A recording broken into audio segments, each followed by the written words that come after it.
Bismillahirrahmanirrahim.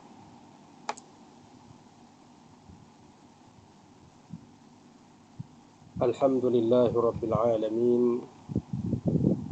Wassalatu wassalamu ala asyrafil anbiya'i wal mursalin wa ala alihi wa ashabihi ajma'in.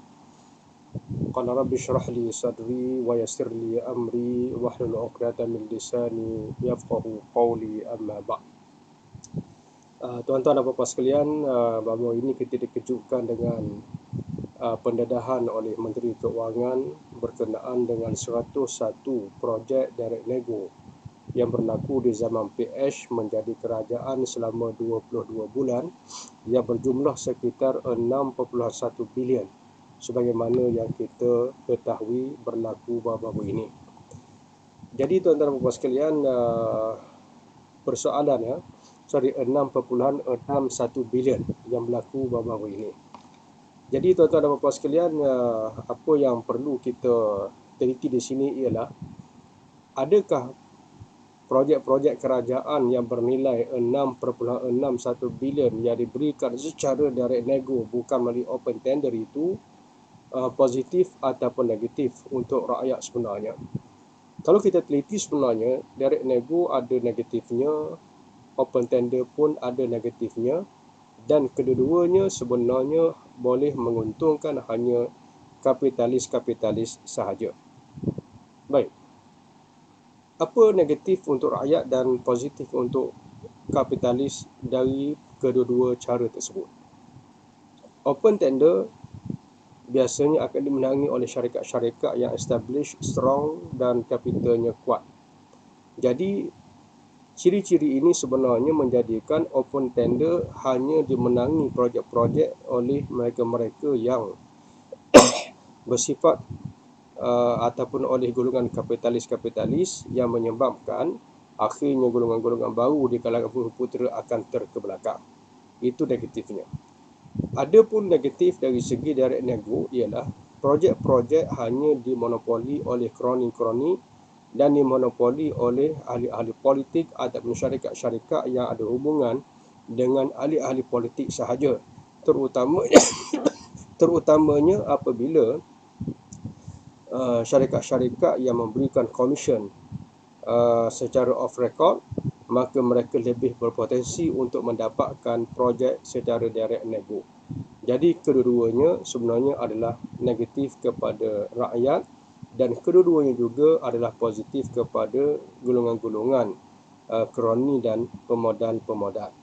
Bagi saya, mungkin bagi pihak DAP, kenapa mereka waktu menjadi pembangkang menggesa supaya open tender? Sebab kita tahu sebenarnya golongan-golongan DAP ini kemungkinan golongan-golongan pemodal itu banyak berpihak kepada mereka dan juga penyokong-penyokong kepada mereka.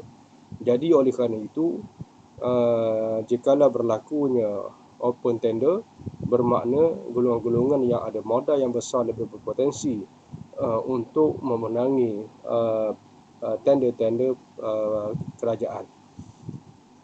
Bila mana mereka jadi kerajaan, mereka lebih prefer untuk membuat direct nego sebagaimana yang kita tahu melalui pendedahan oleh Menteri Keuangan baru-baru ini.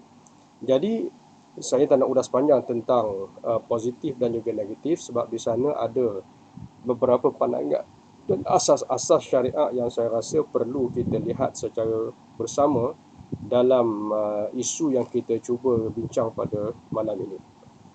Jadi tuan-tuan dan puan-puan sekalian, bila kita kata direct nego tidak positif dan open tender juga tidak positif, so apa dia punya solusinya? Solusinya tuan-tuan dan puan-puan sekalian, kita balik kepada satu kaedah dalam syariat ini, antaranya ialah perkara yang limited. Perkara yang limited yang diperlukan oleh orang ramai. Kalau beri kepada seorang, akan ada orang yang tak puas hati. Kalau beri kepada semua, nanti akan rosak. Maka pada waktu itu, kerajaan perlu melaksanakan kerja dan juga tugas tersebut. Sebagai contoh saya ambil, antara perkara yang menjadi isu baru-baru ini, di antaranya ialah Kalau saya tengok senarai, antaranya ialah projek maritim. Kalau saya tengok senarai, antaranya ialah projek maritim aerospace exhibition 2019 yang bernilai 2.3 bilion. Jadi projek pameran ini sebenarnya kalau kita direct nego beri kepada satu company, nanti company lain kata sebab apa dia dapat aku tak dapat. Baik. Kalau berikan kepada semua ikut sukalah nak buat, nanti akan jadi huru-hara cacah merbak. Sedangkan projek ini nilainya 2.3 bilion, normalinya untung kasar ialah sekitar dalam 20%, bermakna sekitar dalam 200 juta. Okay, sekitar dalam kalau 2.3 bilion maknanya kalau 10% maknanya dalam 200 juta, kalau 20% sekitar dalam 400 juta. Baik. Jadi jumlah ini satu jumlah yang sepatutnya bukan milik peribadi, bukan milik syarikat swasta, tetapi ia sepatutnya menjadi milik kepada kerajaan itu sendiri. Sebab keuntungan itu sepatutnya dimiliki oleh rakyat, bukan dimiliki oleh syarikat swasta. Nanti mungkin kita bahaskan asing. Adakah kalau diberikan kepada swasta akan menyebabkan kualitinya tinggi, baik, mutunya orang kata baik.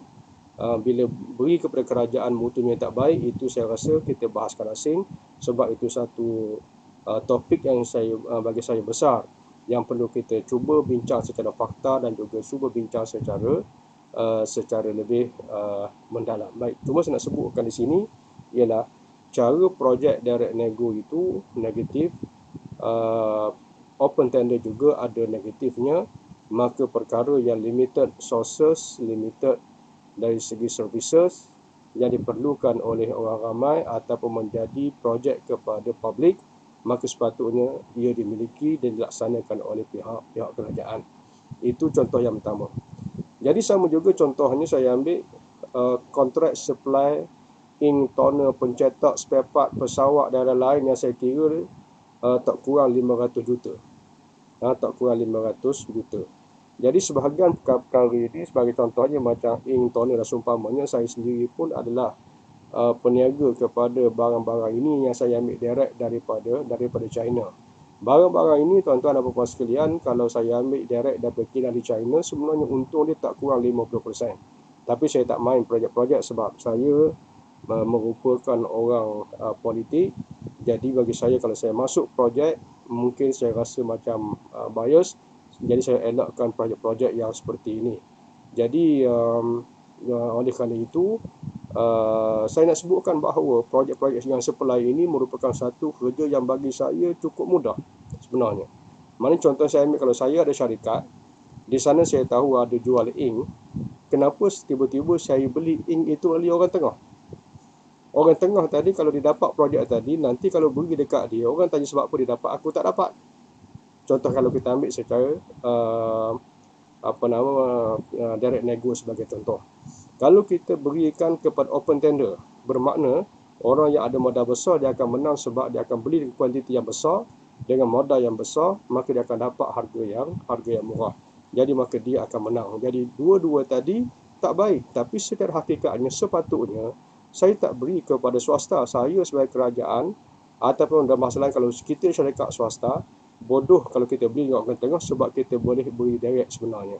Maknanya kalau kerajaan wujudkan Kementerian Perbekalan sebagai contoh untuk supply semua keperluan kerajaan dalam semua kementerian, bermakna kita tengok dengan 6.61 bilion itu sebenarnya sangat mencukupi untuk menguruskan satu kementerian baru untuk menguruskan perbekalan bagi pihak kerajaan dan juga bagi pihak publik. Jadi saya bagi satu gambaran mudah tadi, maknanya kalau saya sebuah syarikat, saya perlukan ink untuk syarikat saya. Jadi kalau saya lantik orang tengah untuk beli ink yang saya tahu harganya berapa, harga contohnya RM10, bila saya direct dengan kuantiti yang besar, saya boleh dapat dalam RM5. Tiba-tiba saya pergi berikan kepada swasta untuk beli ink tadi dengan harga RM5, jual dekat saya dengan harga RM10. Itu satu pengurusan yang sangat bodoh, minta maaf saya sebut, pada hakikatnya.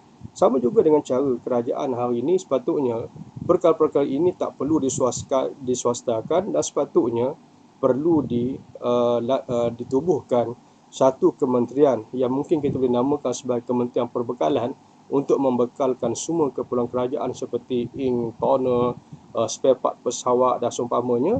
Sebab benda-benda ni sebenarnya tak perlu kepada syarikat swasta. Sebab contohnya syarikat spare part pesawat yang mungkin boleh beli direct daripada Boeing, boleh beli direct daripada Airbus dan seumpamanya. Jadi tak perlu sepatutnya orang tengah, cukup dengan 2-3 pegawai yang kita lantik untuk pergi ke Eropah, pergi ke mana-mana untuk mencari spare part bagi pihak kerajaan. Sebab apa? Bila kita berikan kepada syarikat ini secara direct nego, orang kata sebab apa dia dapat, jadi kroni yang dapat. Kalau kita open tender, kapitalis yang dapat. Dua-dua cara tadi semuanya akan menaikkan kos kerajaan, tetapi jika kerajaan ada staf ataupun kementerian yang uruskan perbekalan, bermakna dia akan beli direct daripada kilang yang provide ataupun yang supply spare part tersebut. Jadi itu saya beri gambaran mudah tuan-tuan dan puan-puan sekalian. Jadi sebab tu saya tengok sebenarnya kaedah yang saya sebutkan tadi sebenarnya dia merujuk kepada suatu hadis yang mungkin kita biasa dengar, al-muslimuna syuraka'un fi thalathah, al-ma'u wan-nar wal-kala'. Orang-orang Islam dia bersekutu dalam 3 perkara, air, api dan juga rumput rampai. Ringkasnya, 3 perkara itu is not limited to the 3 items listed by the hadis, tetapi sebenarnya dia bersifat limited sources yang diperlukan oleh orang ramai, diberikan kepada seorang, orang lain boleh kata kenapa diberikan kepada semua, maka dia akan rosak. Maka pada masa itu kerajaan kena uruskan untuk publik. Itulah namanya kerajaan, dan sebab itu kita lantik kerajaan. Bukan kita lantik kerajaan untuk lantik pula orang lain bekalkan kepada kita. Kalau macam tu, baik jangan jadi kerajaan. Baik, kemudian kita tengok kepada kaedah yang kedua. Sebenarnya dalam Islam ni, kalau kita tengok kepada cara Nabi Allah ataupun kita tengok kepada kisah Zulkarnain yang dirakamkan dalam surah Sabah ayat yang ke-95, yang mana satu kaum di kawasan gunung diancam oleh Ya'juj dan juga Ma'juj. Yang mana bila Zulkarnain sampai kepada mereka, qalu ya Zulkarnain inna Ya'juj wa Ma'juj mufsiduna fil ard fahal naj'alu laka kharjan ala an taj'ala bainana wa bainahum sadda. Mereka berkata kepada Zulkarnain, wahai Zulkarnain, kami diancam oleh Ya'juj dan Ma'juj yang merosakkan, yang melakukan kerosakan di muka bumi. Alangkah baiknya jikalau kamu dapat membina untuk kami yang dinamakan sebagai kharjan, yang dinamakan sebagai sad dan benteng, untuk menyelamatkan kami daripada serangan Ya'juj dan Ma'juj, ala an naj'ala fahal naj'alu laka kharjan. Maknanya kamu bina benteng itu daripada hasil cukai yang kami bayar kepada kamu. Mana kami sukarela bayar cukai kepada kamu. Daripada cukai itu kamu gunakan untuk membina satu benteng yang menyelamatkan kami daripada Ya'juj dan Ma'juj. Kata Zulkarnain, ma makanni fihi rabbi khairun fa'inuni biquwwah. Kata Zulkarnain, apa yang Allah Ta'ala kurniakan kepada aku, iaitu kuasa mengarahkan, kuasa untuk menyusun, ilmu-ilmu yang ada kita gabungkan. Kesemua ini adalah lebih baik daripada wang yang kamu nak bayar, daripada cukai yang kamu kutip untuk membina benteng ini. Maka kata Zulkarnain, yang aku mahukan ialah bantu aku dengan tenaga kamu, maka aku akan siapkan benteng yang disifatkan sebagai radman. Maknanya kalau bahasa mudah hari ini kita sebut mereka nak benteng batu, tetapi yang dibuat oleh Zulkarnain ialah benteng tembaga. Baik, mungkin saya boleh bagi satu gambaran mudah, tuan-tuan dan puan-puan sekalian ya. Baru-baru ini saya ada buat repair rumah orang miskin. Rumah orang miskin yang mana rumah tersebut atapnya semua sudah rosak, dimakan oleh anak-anak dia, dan atapnya juga sudah buruk. Jadi saya pergi cari banyak tempat untuk dapatkan bantuan. Mereka ceritanya kos yang saya kaji, yang pertamanya kalau saya buat secara tender ataupun projek. Inilah hanya sebutkan sebagai open tender ataupun direct nego. Okey. Jadi kos yang dinamakan sebagai orang kata apa, project value ialah sebanyak 25,000. Antara kontraktor mahu antara 28 hingga 23,000. So mana saya letak kasar-kasar sekitar dalam 25,000. Baik. Itu option yang pertama. Jadi kalau saya ambil option yang pertama, jadi saya ambil kontraktor adakah sama ada melalui direct nego ataupun melalui open tender. Bila open tender, saya akan buka kepada semua kontraktor yang ada untuk nak repair rumah tadi dengan kos berapa yang mereka berani. Maka saya akan pilih harga yang terbaik. Ataupun mana of course kalau saya buat macam tu, yang menang ialah syarikat-syarikat yang ataupun construction yang sudah established. Okey. Ataupun kalau saya buat direct nego, saya akan lantik kawan-kawan saya untuk beri untung kepada dia, sebab saya kira keuntungan tak kurang 10,000 daripada contoh harga yang diberikan.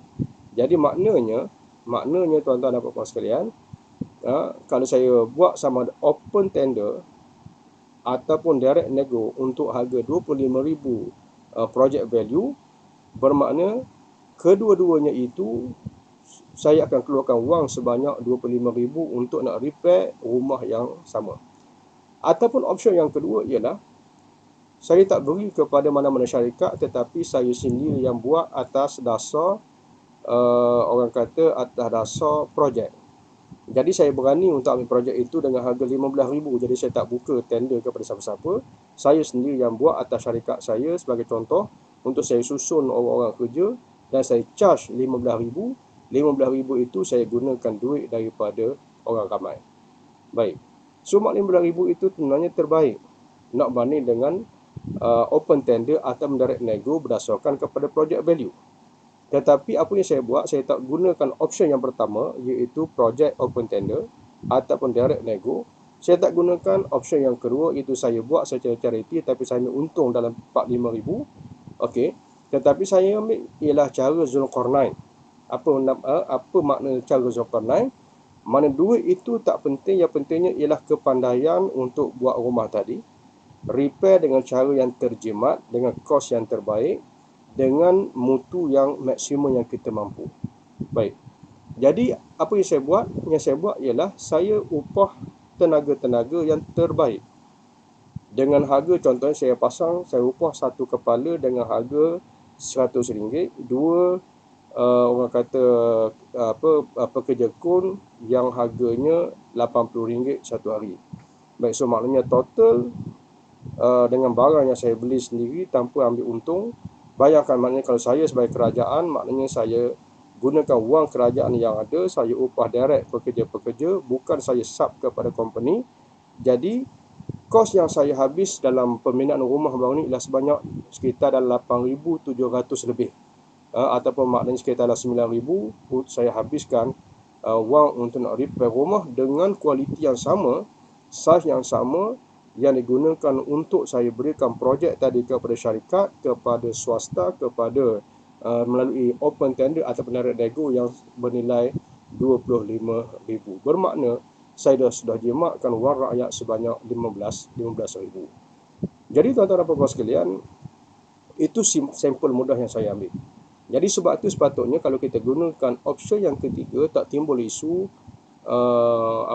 tak timbul isu direct nego ke, tak timbul isu open tender ke, tak timbul isu kebocoran, berebut projek, siapa-siapa naik tak boleh bolok projek.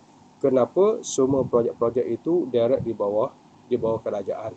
Jadi itu saja ringkas apa yang saya boleh komen tentang 101 projek direct nego yang telah dianugerahkan di zaman kerajaan PH, yang mewar-warkan konon-kononnya sebuah kerajaan yang mengamalkan ketelusan dengan open tender, Tetapi ringkas ceritanya, saya secara peribadi open tender pun saya tak setuju, direct nego pun saya tak setuju, sebab itu merupakan first option.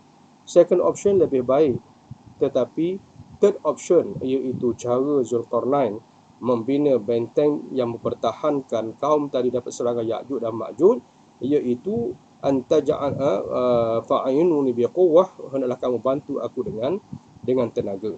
Jadi itu saya contoh, maksud saya bukan sebagai kerajaan, saya bukan sebagai YB, saya bukan sebagai PM, tetapi kalau bahasa mudah saya sebutnya, itulah model yang terbaik kalau kita PM untuk nak uruskan harta rakyat supaya kosnya rendah, mutunya baik, sebagaimana Zulkarnain membina benteng, iaitu bukan membina benteng daripada wang cukai yang diberikan kepada syarikat ataupun satu pihak untuk membina, tetapi dilakukan secara apa disebutkan sebagai projek kerajaan public interest, maka dia akan bersifat anti kepada penswastaan. Jadi itulah secara ringkas yang saya boleh kongsikan pada malam ini berkenaan dengan direct nego open tender. Kedua-duanya adalah negatif untuk projek rakyat dan juga untuk public interest. Wallahu taala alam. Aqulu qali hadza wa astaghfirullahal azim li wa lakum. Wassalamualaikum warahmatullahi wabarakatuh. Dan jangan lupa subscribe channel saya untuk insya-Allah kita berkongsi dari masa ke semasa berkenaan dengan ilmu-ilmu pengurusan negara yang sepatutnya menjadi suatu kefahaman kepada rakyat untuk membentuk kerajaan yang memerintah mereka sendiri. Wallahu taala alam. Sekali lagi aku qouli hadza wa astaghfirullahal azim li wa lakum. Wassalamualaikum warahmatullahi wabarakatuh.